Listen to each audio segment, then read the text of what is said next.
Yeah. The other takeaway too that I didn't want to forget is, sure, we talked about optimizing performance. Maybe your schedule has to look a little different if that's your goal.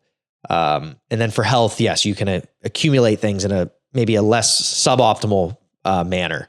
But the other thing that's not directly addressed here are missed workouts or missed sessions.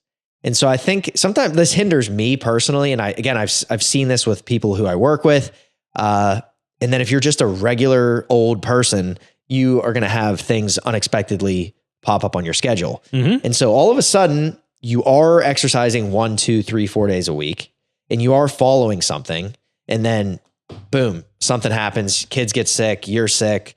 You have to work late. Your stereotypical things that pop up. Life. So you miss a day that had squats, and you miss a day that had running, or you miss the day that had walking. So what do you do?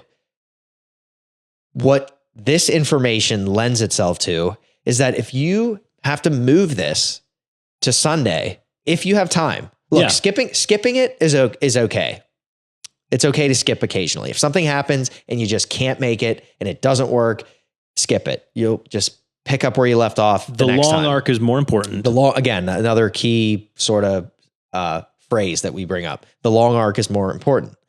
The other side of that is, if you do have time, just tack it on to something else on the weekend.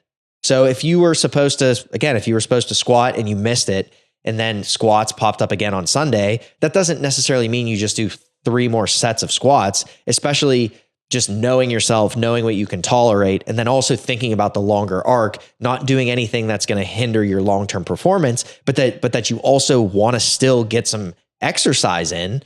There are so many strategies that I think can be extracted from this that can allow you to thoughtfully make your session a little longer on a Sunday if you have more time, or a Saturday if you have more time. Like, how could we ever discourage somebody from doing more physically if they have the time, than saying, you know what?